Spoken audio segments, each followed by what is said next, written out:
नवोन्मेष 2005 में शास्त्र संरक्षण को आधुनिक तकनीक से जोड़ते हुए सामान्य जनमानस को सुलभ कराने के पुनीत संकल्प के साथ काशी में इंडोलॉजी क्लासिक इनपुट सोसाइटी की स्थापना की गई। संस्था के निदेशक डॉक्टर संतोष कुमार द्विवेदी ने बताया कि शास्त्रों के संरक्षण के क्रम में इस संस्था ने देश के विभिन्न भागों में पांडुलिपियों का संग्रह किया।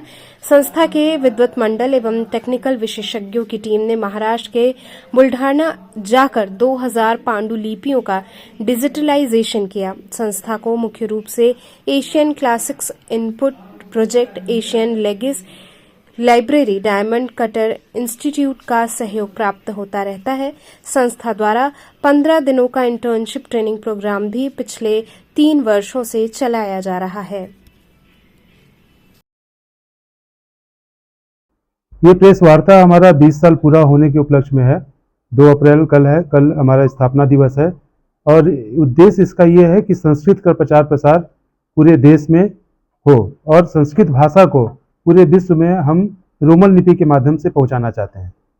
जो देवनागरी लिपि नहीं जानता, जो इस देश की लिपियां अन्य लिपियां हैं उस लिपि को नहीं जानता, रोमन लिपि जानता है, तो वो भी संस्कृत भाषा का ज्ञान प्राप्त कर सके। और देवनागरी लिपि और रोमन लिपि में क्या डिफरेंस है?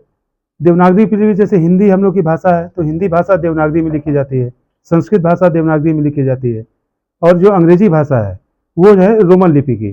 तो रोमन लिपि पूरी दुनिया जानती है, तो इसलिए उसका लिपियंत्रण हम लोग करते हैं। जो भी संस्कृत टेक्स्ट है उसका लिपियंत्रण करते हैं कि पूरी दुनिया जान सके कि इसमें क्या लिखा हुआ है। आपको कोई एक संस्कृत यूनिवर्सिटी भी खुलना था आज से 3 साल 4 साल पहले, अभी वो कार्य आपका कहाँ तक पहुँचा है? जी, हमने उसके लिए जो भूमि है वो हमने 2018 में ही क्रय कर ली थी, लेकिन गवर्नमेंट से लगातार प्रयास हमारा जारी है। कोविड की वजह से कुछ लेट हुआ और हम अभी भी प्रयास कर रहे हैं। कुछ ग्रांट की ज़रूरत है, उसमें अच्छा खासा ग्रांट की ज़रूरत है, जिसमें हम विदेशियों को केवल संस्कृत की शिक्षा देना चाहते हैं। तो हमारा सर्टिफिकेट कोर्स है, डिप्लोमा कोर्स है, ये सभी चीज़ें उसमें उस संस्कृत कॉलेज में दी जाएगी।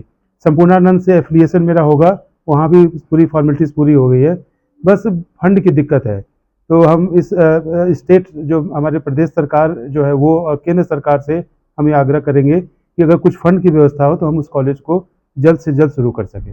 अभी संस्कृत में जो है गवर्नमेंट भी हमारी जो डबल रेल इंजन की सरकार है वो कार्य कर भी रही है, तो आपने कहीं इसका एप्लीकेशन दिया है गवर्नमेंट को कि हाँ हमें ये ऐसा कार्य करने जा रहा है, हमें जो फंड की आवश्यकता है? हमने कई बार, करीब 7-8 बार हमने भेजा है। 7-8 बार एप्लीकेशन हमने माननीय मुख्यमंत्री जी को, मिनिस्ट्री ऑफ कल्चर को, प्रधानमंत्री महोदय को हमने लेटर ऑलरेडी भेजा हुआ है, लेकिन उस किसी भी लेटर का जवाब हमें प्राप्त नहीं हुआ। अभी आपके सेंटर कहाँ पर है? वर्तमान में हमारा सेंटर मैसूर में 2 सेंटर है, एक केरल में सेंटर है और एक नेपाल में सेंटर है। और इस संस्था को जो है यूएसए की एक संस्था है और एक सिंगापुर की संस्था है, वो फाइनेंशियली सपोर्ट करती है हमको। एशियन लेगेसी लाइब्रेरी और डायमंड कटर इंस्टीट्यूट, ये 2 संस्थाएं हमारी संस्था को सपोर्ट करती है। और भी फंड हमको लोकल फंड मिलता है, उसके माध्यम से ये संस्था हमारी चल रही है।